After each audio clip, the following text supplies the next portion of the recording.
Hello dear students, today we will start the poem that name is The Ball Poem that is written by John Berryman. आज हम the ball poem पढ़ेंगे जो John बेरीमन के द्वारा लिखी गई है। बॉल पोइम में पोइट बताता है कि एक बच्चा बॉल के साथ खेल रहा है और खेलते हुए उसकी बॉल पानी में चली जाती है। वो एक बंदरगाह के किनारे खेलता है, समुद्र के किनारे वो खेल रहा होता है और खेलते हुए उसकी बॉल पानी में चली गई। अब बच्चा उस बंदरगाह के किनारे पर खड़ा होकर अपनी बॉल की तरफ देख रहा है और बड़ा ही उदास है।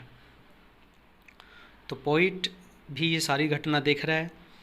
पोइट चाहता है कि बच्चे को अगर हम पैसे दें और उन पैसों से वो एक नई बॉल ख़रीद ले तो शायद बच्चा शांत हो जाए, लेकिन फिर भी पोइट ऐसा नहीं करता, क्योंकि पोइट ने कहा है कि वहाँ पर बच्चा एक इम्पोर्टेंट लेसन सीख रहा है।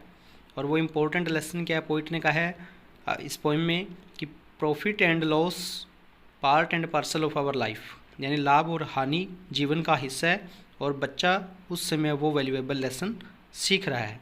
इसलिए पोइट उसको पैसे नहीं देता है या कोई दूसरी बॉल लाकर नहीं देता है। तो पोइम स्टार्ट करने से पहले आज हम वर्ड मीनिंग्स करेंगे और ये वर्ड मीनिंग्स आपको अच्छे से लर्न कर लेने हैं। लर्न करके अपने नोटबुक में नोट डाउन करने हैं, ताकि जब हम पोइम स्टार्ट करेंगे तो पोइम स्टार्ट करते हुए यानी पोइम पढ़ते हुए आपको कोई दिक्कत ना आए। अगर हम वर्ड मीनिंग्स को अच्छे से लर्न कर लेते हैं तो हमें पोइम भी अच्छे से समझ आ जाती है। आइए स्टार्ट करते हैं। मैरीली, मैरीली होता है खुशी से। मैरी मीन्स खुश होता है, मैरीली खुशी से यानी हैप्पीली। बाउंसिंग, बाउंसिंग होता है जंपिंग, उछलते हुए। अल्टीमेट, अल्टीमेट होता है अंतिम, फाइनल। उसके बाद है शेकिंग ग्रीफ।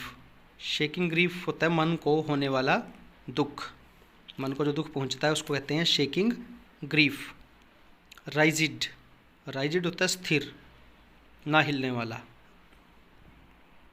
राइजिड क्या होता है? स्थिर। ट्रेम्बलिंग, ट्रेम्बलिंग होता है कांपना। Trembling means कांपना। आइए कुछ और वर्ड मीनिंग्स हैं, देख लेते हैं इनको भी। हार्बर, हार्बर होती है बंदरगाह, समुद्र का वो किनारा जहाँ पर जहाज आते हैं उसको हार्बर बोला जाता है। सेंसिज, समझता है। सेंसिज मीन्स समझता है। रिस्पॉन्सिबिलिटी, उत्तरदायित्व यानी duty. World of possessions, world of possessions होता है अधिकारों का संसार, यानी जिस संसार में हम रहते हैं, यानी हमारा अधिकार है बहुत सारी चीज़ों के ऊपर। जो सांसारिक चीज़ें हैं उनके ऊपर अधिकार होना उसको बोला जाता है वर्ल्ड ऑफ पोसेशंस। एटर्नल, एटर्नल होता है शाश्वत, अनंत। डिसेपरेट, डिसेपरेट होती है निराशा, दुख। एपिस्टेमोलॉजी, एपिस्टेमोलॉजी को बोलते हैं ज्ञान मीमांसा। क्या होता है? हिंदी का इसका मीनिंग होगा ज्ञान मीमांसा, यानी थ्योरी ऑफ नॉलेज। भी नॉलेज क्या चीज़ है उसकी एक थ्योरी को एपिस्टेमोलॉजी कहा जाता है।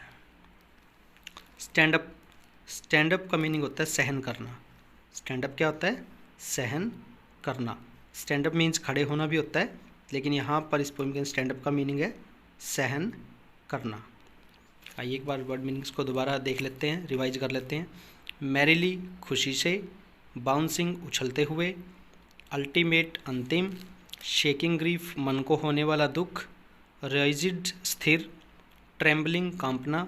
स्टेयरिंग घूरना, स्टेयरिंग घूरना, एक ही चीज़ को ध्यान से देखना। हार्बर बंदरगाह। सेंसिज समझता है। रिस्पॉन्सिबिलिटी उत्तरदायित्व। वर्ल्ड ऑफ पोसेशंस अधिकारों का संसार। एटर्नल शाश्वत अनंत। डिसेपरेट निराशा। एपिस्टेमोलॉजी ज्ञान मीमांसा। और theory of knowledge stand up सहन करना। देखिए सारे वर्ड मीनिंग्स आपने अच्छे से लर्न करने और अपने नोटबुक में राइट करने हैं। राइट करने के लिए आप यहाँ से ये पूरा इसका स्क्रीनशॉट लेकर आसानी से नोटबुक में रिवाइज कर सकते हैं और इनको नोटबुक में राइट भी कर सकते हैं। सभी बच्चे यहाँ से आप इसका स्क्रीनशॉट लें और इसको अपनी नोटबुक में राइट करें। Thank you very much.